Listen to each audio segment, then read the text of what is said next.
Peace be to you. You remember that in the previous instruction we said that our blessed Lord called himself both Son of God and Son of Man, that he was both God and man. This is indeed a great mystery. It is what is called, actually, the mystery of the incarnation. That word incarnation means incarnate, in the flesh. It means that God assumed a human nature, that he was enfleshed, as it were. St. John has a very beautiful description of it. He says the Word became flesh. Now, the Word means, of course, God, or the second person of the Blessed Trinity. This is a difficult mystery, and we are going to try to explain it with a number of examples. When we say that God became man, we do not mean to say that heaven was empty. That would be to think of heaven as a kind of a space, like a room that was 20 by 30 feet. When God came to this world, he did not leave heaven empty. And when he came to this world, he was not shaved down. He was not whittled down to human proportions. He was rather, Christ was the life of God dwelling in human flesh.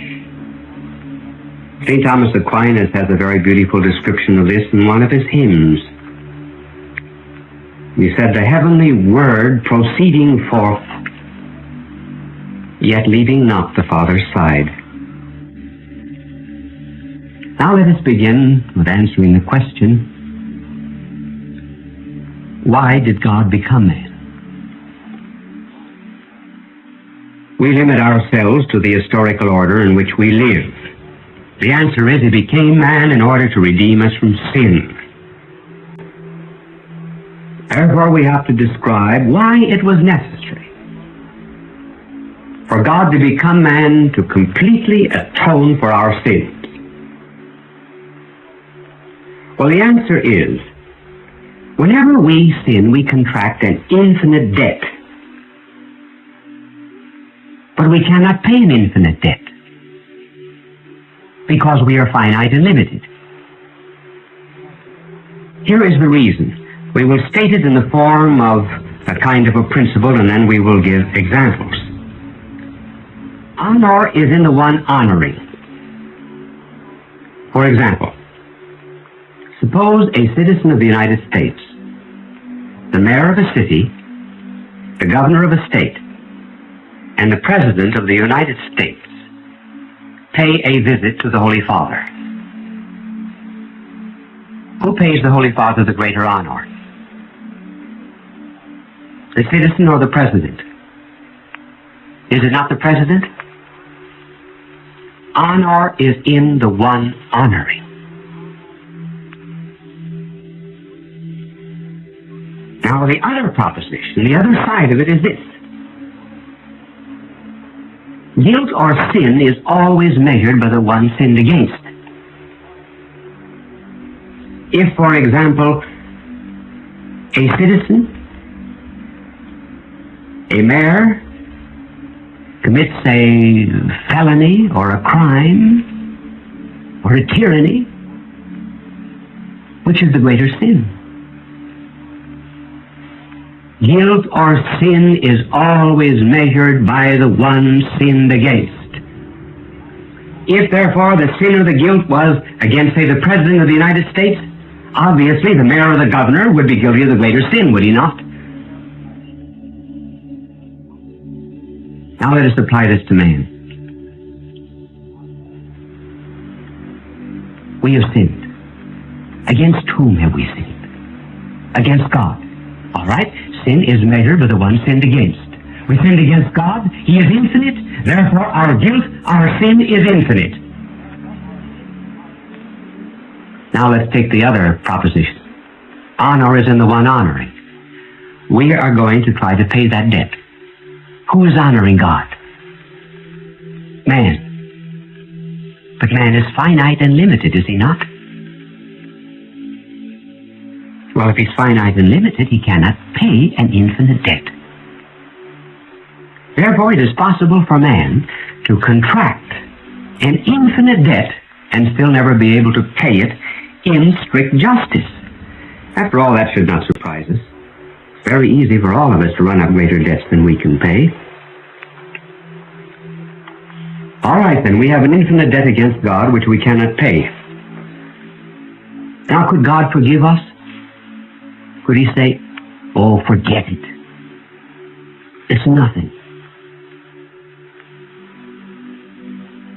Well, he might say, "Forget it," but he could not say it is nothing. Suppose he did forgive us.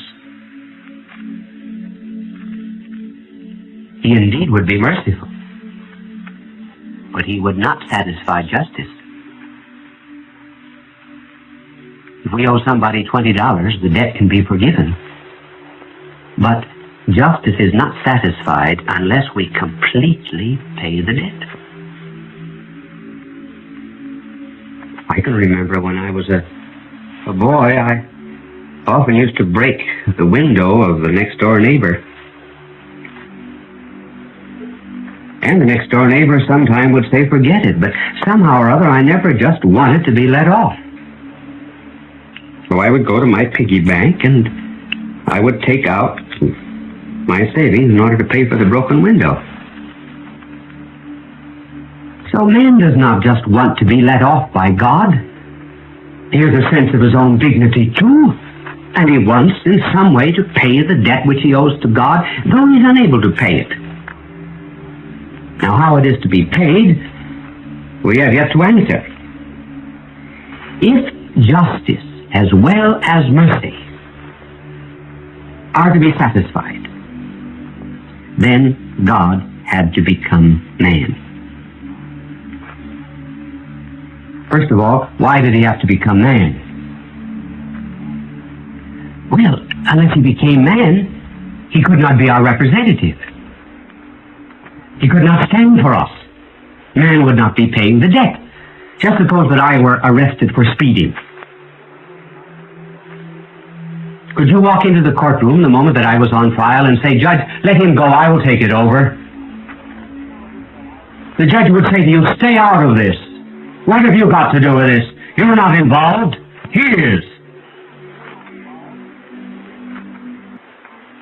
So inasmuch as man is involved, and inasmuch as man has sinned, in some way, God has to share our nature with sin. And then furthermore, sin demands some kind of suffering and expiation. And if he ever became man, he could suffer as man and suffer in our name. But not only would he have to be man, but of course he would also have to be God.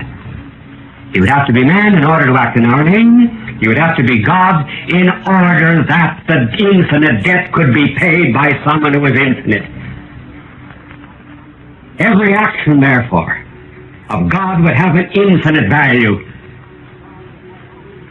Therefore, the outrage against God could be atoned for. And furthermore, he would have to be God in order to be sinless. After all, if he were full of sin, he too would need redemption. No man can atone for his own sins. In conclusion, therefore, if both justice and mercy are to be satisfied, God would have to become man. Man to be one of us, God in order that he could pay the infinite debt. We can explain this in other terms, perhaps in the terms of the old nursery rhyme. Remember it? Humpty Dumpty sat on the wall. Humpty Dumpty had a great fall. And all the king's horses and all the king's men could never put Humpty Dumpty together again. Now that rhyme pretty well expresses the condition of man as a result of sin. Since the fall of man, man is very much like a broken egg. He can't put himself together. There's some kind of a disorder inside of himself, and that is the reason why the mere arrangement of wealth and the social order outside of him is not going to change man himself. He needs God to put him together again. Or another example. The example of a clock whose mainspring is broken. We have the works, but somehow they just do not go. What two conditions have to be fulfilled to make that clock work? First, the mainspring must be supplied from the outside.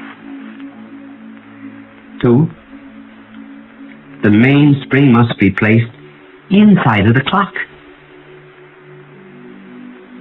Man cannot redeem himself any more than that clock can fix itself. If man is ever to be redeemed, the redemption must come from without and must be done from within. It must come from without. Simply because we cannot, for example, if we are blind, never restore our vision. If we've broken communion with God by sin, we cannot restore it. Have you ever taken a rose petal into your fingers and pressed and squeezed the rose petal? Did you notice if you could ever restore its tint? You could not. Lift a dewdrop from a leaf. You can never replace it. And evil in like manner is just a little bit too deep-seated to be righted by a little bit of kindness here and there, and a little reason, and a little tolerance. You might just as well tell a man who's suffering from consumption that all he needs to do is play 6 sets of tennis. The clock whose mainspring is broken cannot repair itself.